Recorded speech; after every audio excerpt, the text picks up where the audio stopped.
Karbala के दिल हला देने वाले अलमनाक और रिकत आमीज लम्हात में हजरत मुस्लिम बिन अकील के दो मासूम और कमसन शहजादों हजरत इब्राहिम और हजरत मोहम्मद की शहादत का वाकया तारीख इस्लाम का वो बाब है जो हर साहब दिल की रूह को झंझोड़ कर रख देता है। जब कोफा की बेवफा इरदार और साजिशी फजाओं में सफीर इमाम हुसैन मजलूमी कोफा हजरत मुस्लिम बिन अकील अलैहिस्सलाम को अपनों और बेगानों ने तनहा छोड़ दिया और उन्हें दार आला मार्ट की छत से गिराकर इंतहाई बेदर्दी के साथ शहीद कर दिया गया, तो कोफा के गवर्नर अबीद अल्लाह इब्न जियाद के जुल्म और सितम की आंधी वहीं नहीं रखी। इब्न जियाद ने हुक्म दिया कि हजरत मुस्लिम के खानदान का कोई भी चश्मो चिराग जिंदा न बचने पाए। चनांचा इनके दो कमसन और मासूम बच्चों को भी, जो कोफा के जनबी गलियों में खौफजदा भूखे और प्यासे अपने बाबा को ढूंढ रहे थे, गिरफ्तार कर लिया गया। जब इन मासूमों को अपने जियाद के भरे दरबार में लाया गया तो इनके नौरानी चेहरों और यतीमी को देखकर दरबार में मौजूद कई दिल लर्ज उठे, लेकिन शकील कल्ब इब्न जियाद ने उनके बचपने का जरा भी हाया न किया और अपने जलादों को कड़क दार आवाज में हुक्म दिया रनबशों को कोफा के बदतरीन, तंग और तारीक तरीन कैद खाने में डाल दिया जाए और उन पर सख्तियां की जाएं।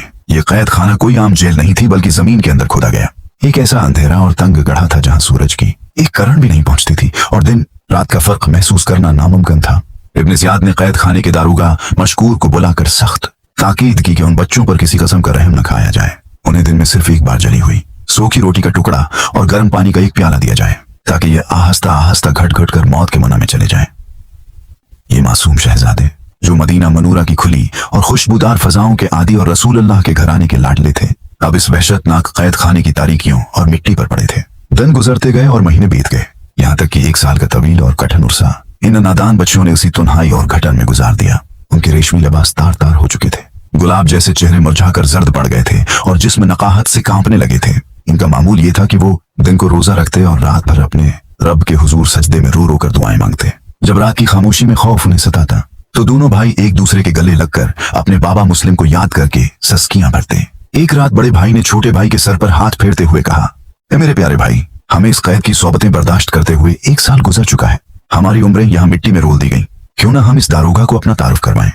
शायद रसूलुल्लाह की मोहब्बत उसके दिल में जाग जाए और उसे हम पर रहम आ जाए। रात के वक्त जब दारोगा मशकूर हसब मामूल सूखी रोटियां और पानी का प्याला लेकर आया तो बच्चों ने उससे पूछा, आए शख्स तो रोज हमें खाना देने आता है, क्या तो मोहम्मद मुस्तफी को जानता है? क्या तो जाफर तैयार, अली इब्न अबी तालिब और फातिमा ज़हरा के नामों से वाकिफ है? दारोगा ने हैरत और एहतराम से सिर झुकाकर कहा, हाँ, वो तो मेरे दीन की असास, कायनात के वाली और मेरे आका हैं, मगर तुम ये क्यों पूछ रहे हो? ये सुनकर बच्चों की आंखों से 8-8 आंसू जारी हो गए और उन्होंने तड़प कर कहा, आए शख्स, फिर तो ये जान ले कि हम इसी नबी की आल, अली व फातिमा के जगर गोशे, जाफर तैयार के पूते और तेरे कोफा में बेदर्दी से शहीद किए जाने वाले मजलूम मुस्लिम बनो अकील के यतीम बचे हैं। ये सुनना था कि दारोगा मशकूर के हाथों से रोटी और पानी का प्याला छूटकर गिर गया। उसके पैरों तले से जमीन निकल गई और उसका पूरा जिस्म कांपने लगा। वो ज़ारो क़ितार रोता हुआ इन मासूमों के कदमों में गिर गया, उनके पांव चूमने लगा और अपने सिर पर खाक डालकर फरियाद करने लगा, हाय मेरी कमबख्ती, मुझ पर खुदा का गजब नाजिल हो।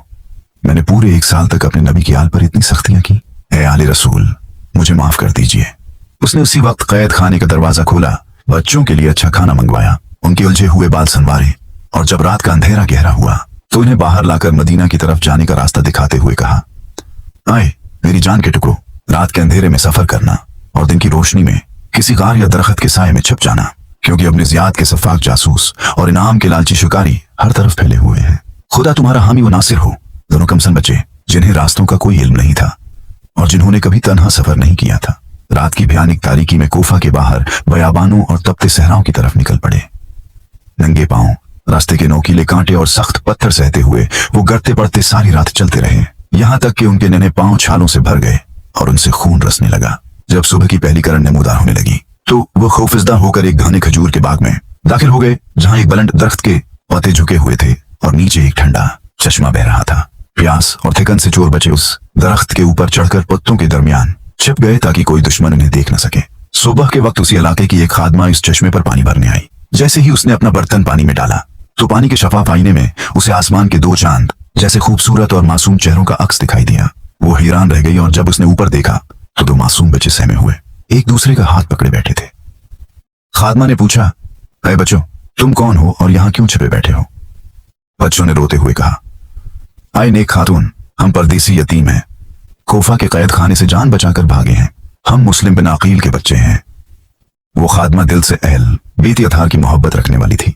ये सुनते ही उसकी आंखों में आंसू आ गए। उसने बच्चों को इंतहाई एहतराम से नीचे उतारा और अपने घर ले गई, जहां इस घर की नेक बख्त मालकन मौजूद थी। इस नेक खातून ने जब रसूल अल्लाह के घराने के उन लाडलों की यह हालत देखी तो उसका कलीजा मना को आ गया। इसने जल्दी से बच्चों के जख्मी पांव धोए, इन्हें गर्म खाना खिलाया और घर के एक अंदरूनी और महफूज कमरे में नर्म बस्तर पर सला दिया ताकि वो अपने थके हुए जिस्म को आराम दे सके।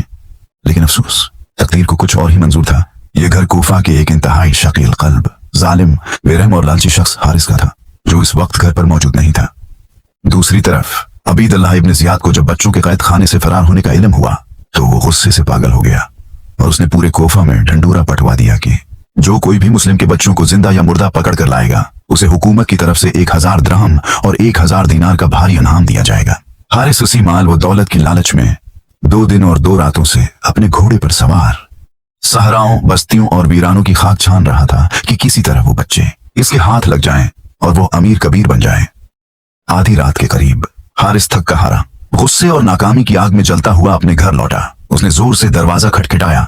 इसकी बीवी ने दरवाजा खोला तो वो बड़बड़ाता हुआ अंदर दाखिल हुआ और बस्तर पर गिर गया। बीवी ने खाना ला कर दिया और उसकी परेशानी की वजह पूछी। हारिस ने झंझलाकर खाना दौर फेंकते हुए कहा, मेरी तो किस्मत ही फूट गई है। मुस्लिम के बच्चे कैद खाने से भाग गए हैं और अमीर ने उन पर भारी इनाम रखा है। मैंने 2 दिन से दिन रात एक कर दिया लेकिन वो मुझे कहीं नहीं मिले। इसकी नेक बीवी ने यह सुनकर अपनी घबराहट को छुपाया और उसे समझाते हुए कहा, आए हारिस, खुदा का खौफ कर। दुनिया की इस फानी और आर्जी दौलत के लिए तो अपने नबी की आल के खून से अपने हाथ क्यों रंगना चाहता है? इस इरादे से बाज आ जा। क़यामत के दिन रसूल अल्लाह को क्या मुन्ना दिखाएगा? मगर हारिस, जो लालच में अंधा और बहरा हो चुका था, ने बीवी को झड़क दिया और सो गया। इसी रात के आखिरी पहर दोनों मासूम भाइयों ने, जो एक ही बस्तर पर गहरी नींद सो रहे थे, एक जैसा और अजीब ख्वाब देखा। उन्होंने देखा कि आसमान के दरवाजे खुल गए हैं, जन्नत के खूबसूरत बागात हैं और वहां उनके नाना रसूल खुदा मौला अली, बीबी फातिमा और उनके मजलूम बाबा हजरत मुस्लिम बिन अकील मौजूद हैं। उनके बाबा उनकी तरफ देखकर रो रहे हैं और अपने बाजू फैलाकर फरमा रहे हैं, आए मेरे प्यारे बच्चों, तुमने इस दुनिया में बहुत तकलीफें उठा ले, बहुत जुल्म सह लिए, अब जल्दी से हमारे पास आ जाओ। हम जन्नत के दरवाजे पर तुम्हारा इंतजार कर रहे हैं। ये ख्वाब देखकर पहले बड़ा भाई तड़प कर उठा और रो पड़ा। इसके रोने की आवाज से छोटा भाई भी जाग गया और जब दोनों ने एक दूसरे को अपना ख्वाब सुनाया तो वो समझ गए कि उनकी जुदाई का वक्त खत्म और शहादत का वक्त करीब आ गया है। वो दोनों एक दूसरे के गले लगकर ज़ारो क़तार रोने लगे। रात के उस गहरे सन्नाटे में इन मासूम बच्चों की सिसकियों और रोने की आवाज हारिस के कानों तक पहुंच गई। इसकी आंख खुल गई। वो चौंक कर उठा और कत्ते की तरह कराया, इस रात के वक्त मेरे घर में ये किसके रोने की आवाज आ रही है? इसकी बीवी ने उसे रोकने की हर मुमकिन कोशिश की और बात को टालने के लिए कहा, तुम वहम कर रहे हो, सो जाओ, शायद बाहर कोई बली या कोई परिंदा होगा। लेकिन हारिस के दिल में शक पैदा हो चुका था। उसने अपनी बीवी को जोरदार दिखा दिया और हाथ में नंगी तलवार लेकर इस अंधेरे कमरे की तरफ लपका जहां से आवाज आ रही थी। इसने जैसे ही किवाड़ खोले और चिराग आगे किया तो देखा कि उसकी उम्मीदों से बढ़कर 2 इंतहाई खूबसूरत चांद जैसे मासूम बच्चे एक दूसरे से लपटे कांप रहे हैं। हारिस ने कड़कदार आवाज में पूछा, तुम कौन हो और मेरे घर में कैसे घुसे? बच्चों ने डरते हुए कहा, ऐ शख्स, अगर तो हमें अमान दे तो हम सच बता दें। हारिस ने झूठी किस्म खाई तो बच्चों ने रोते हुए कहा, हम वही हैं जिनकी तलाश में तो 2 दिन से मारा मारा फिर रहा है। हम मुस्लिम बिन अकील के यतीम और बेसहारा बच्चे हैं। ये सुनना था कि हारिस की आंखों में वहशत और लालच का खून उतर आया। इसने एक अबलीसी कहकहा लगाया और चलाया, वाह रे किस्मत। नंगी तलवार लेकर इस अंधेरे कमरे की तरफ लपका जहां से आवाज आ रही थी। इसने जैसे ही किवाड़ खोले और चिराग आगे किया तो देखा कि उसकी उम्मीदों से बढ़कर 2 इंतहाई खूबसूरत चांद जैसे मासूम बच्चे एक दूसरे से लपटे कांप रहे हैं। हारिस ने कड़कदार आवाज में पूछा, तुम कौन हो और मेरे घर में कैसे घुसे? बच्चों ने डरते हुए कहा, ऐ शख्स, अगर तो हमें अमान दे तो हम सच बता दें। हारिस ने झूठी किस्म खाई तो बच्चों ने रोते हुए कहा, हम वही हैं जिनकी तलाश में तो 2 दिन से मारा मारा फिर रहा है। हम मुस्लिम बिन अकील के यतीम और बेसहारा बच्चे हैं। ये सुनना था कि हारिस की आंखों में वहशत और लालच का खून उतर आया। इसने एक अबलीसी कहकहा लगाया और चलाया, वाह रे किस्मत। मैं जिन्हें सहराओं की खाक में ढूंढ रहा था वो मेरे ही घर में कैद बैठे हैं। उसने तलवार एक तरफ फेंकी और चीते की तरह झपटकर इन मासूम बच्चों को उनके रेशमी बालों से पकड़ लिया। वो इन्होंने बालों से घसीटता हुआ बेदर्दी के साथ सहन में लाया। बच्चे दर्द की शिद्दत से चीखने लगे। इनकी मासूम आवाजें सुनकर हारिस की बीवी दौड़ कर आई। इसने हारिस का दामन पकड़ लिया, उसके कदमों में गिरकर रोते हुए अल्तजा की, खुदा के लिए इस नबी की आल पर रहम कर, इन यतीमों को छोड़ दे, मुझे ये दौलत नहीं चाहिए। मगर हारिस पर शैतान सवार था। इसने अपनी बीवी के सीने पर जोरदार लात मारी जिससे वो दूर जा गिरी और उसका सर दीवार से जा टकराया। फिर इस दरिंदे ने मोटी रस्सियों से उन दोनों मासूमों के हाथ और पांव इतनी सख्ती से बांधे कि रस्सी उनके नाजुक गोश्त में पेवस्त हो गई और खून रसने लगा। उसने उन्हें सहन के एक खंबे से बांध दिया और वो मासूम सारी रात सर्दी, भूख और दर्द से तड़पते रहे। सुबह की सफेदी नमूदार होते ही हारिस ने अपना घोड़ा तैयार किया, बच्चों को एक काली चादर में बेदर्दी से लिपेटा और उन्हें जमीन पर घसीटते हुए दरिया फरात के किनारे ले गया। इसके साथ उसका एक हबशी गुलाम और उसका अपना जवान बेटा भी था। दरिया के तेज बहाव के पास पहुंचकर हारिस ने अपने गुलाम को तलवार थमाई और हुक्म दिया, हाँ आगे बढ़ और उन दोनों बच्चों के सर काट दे ताकि मैं ये सर अपने ज़ियाद को दिखाकर अपना इनाम हासिल कर सकूं। गुलाम जब बनगी तलवार लेकर बच्चों की तरफ बढ़ा और उनके करीब पहुंचा तो बड़े भाई ने उस गुलाम की तरफ देखा और बड़े दर्द भरे लहजे में कहा, आए नौजवान, तेरा चेहरा हबशियों जैसा है और हजरत बिलाल हबशी हमारे नाना रसूलुल्लाह के खास मोजिन थे। क्या तो ये पसंद करेगा कि क़यामत के दिन बिलाल तो तेरे शफिया हों और तो उनके आका के नवासों का कातिल बनकर खुदा के सामने पेश हो? हमारे रसूल हैं, खुदा के लिए अपने हाथ हमारे खून से न रंग। गुलाम के दिल पर ये अल्फाज किसी तीर की तरह लगे।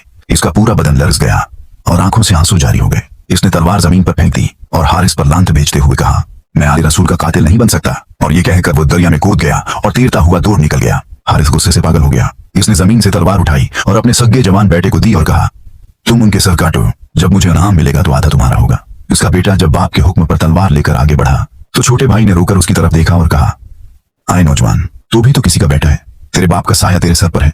हमारे बाबा को भी कोफा में बेदर्दी से शहीद कर दिया गया। क्या तुझे हमारी उस गरीब वतनी और यतीमी पर जरा भी रहम नहीं आता? क़यामत के दिन तो हमारे नाना मोहम्मद मुस्तफी को क्या मुना दिखाएगा? नौजवान का दिल पसीज गया, इसकी रूह कांप उठी। उसने तलवार अपने बाप के कदमों में फेंक दी और कहा, लांत हो तुझ पर और तेरे उस नाम पर, मैं दुनिया की खातिर जहन्नम का खरीदार नहीं बन सकता। और ये कहकर वो भी वहां से भाग गया। अब हारिस खुद गुस्से से हानिपता हुआ नंगी तलवार लहराता हुआ इन मासूमों की तरफ बढ़ा। बच्चों ने जब देखा कि अब कोई बचाने वाला नहीं, मौत सामने खड़ी है और यह संगदिल इंसान किसी की नहीं सुन रहा, तो इन्होंने रोते हुए हारिस से कहा, अरे हारिस, अगर तूने हमें मारने का फैसला कर ही लिया है, फरात के पानी से वजू कर लें और अपने अल्लाह के हुजूर आखिरी बार 4 रकात नमाज अदा कर लें।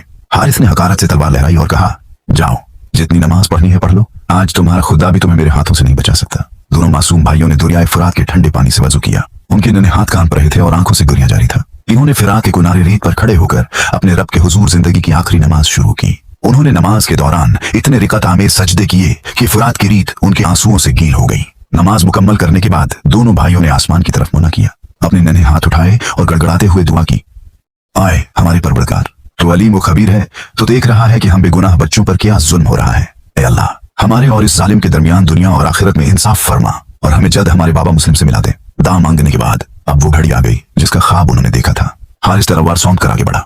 ये देखकर बड़ा भाई दौड़कर छोटे भाई के आगे खड़ा हो गया और हारिस से फरियाद की, खुदा के लिए पहले मेरी गर्दन काट, क्योंकि मेरी माँ ने मदीने से निकलते वक्त इस छोटे भाई को मेरे हवाले किया था।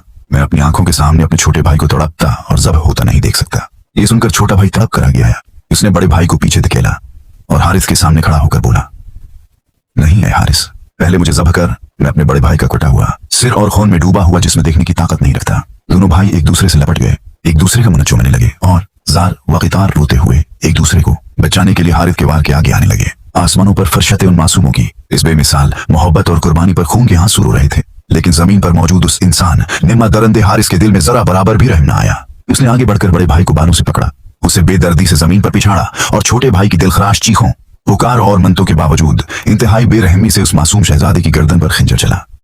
बड़ा भाई फरात की तपती रेत पर मुचली की तरह तड़पा और उसकी रूह कफ से उनसुरी से परवास कर गई। छोटे भाई ने जब अपने सगे भाई का सर तन से जुदा होते देखा तो वो दीवाना वार दौड़कर उसके खून आलूद जिस्म से लपट गया। अपने भाई के बहते हुए गर्म खून को अपने चेहरे, अपने बालों और अपने कपड़ों पर मिलने लगा और आसमान की तरफ देख कर चलाया। हाय मेरे भाई, हाय मेरी तन्हाई, हे मेरे बाबा मुस्लिम, देखो हम पर क्या गुजर गई। जालिम हारिस ने उस मासूम को बालों से पकड़कर झटका दिया, उसे भाई के लाशे से अलग क्या और उसी खून आलूद खंजर से उस दूसरे मासूम फरिश्ते की भी गर्दन काट दी। कोफा की मजलूम सरजमीन और दरियाए फरात के किनारे ने रसूलुल्लाह के बाग के उन 2 मासूम फूलों को भी खाको खून में तड़पता हुआ देखा। हारिस ने इन दोनों मासूमों के पाक सरों को उठाया, इनका खून साफ किया और इन्हें एक थैले में डाला ताकि इब्न ज़ियाद के दरबार में पेश करके इनाम हासिल कर सके और इनके बेसर, छोटे और नाजुक लाशों को उठाकर दरियाए फरात की बेरहम और तेज लहरों के हवाले कर दिया। पानी की लहरों ने इन मासूमों के पाक लाशों को अपने दामन में छिपा लिया। ये दर्दनाक और रूह फरसा दास्तान तारीख के औराक में हमेशा के लिए खून से रकम हो गई, जो क़यामत तक हर कलमा गो और दर्दमंद दिल को खून के आंसू रुलाती रहेगी।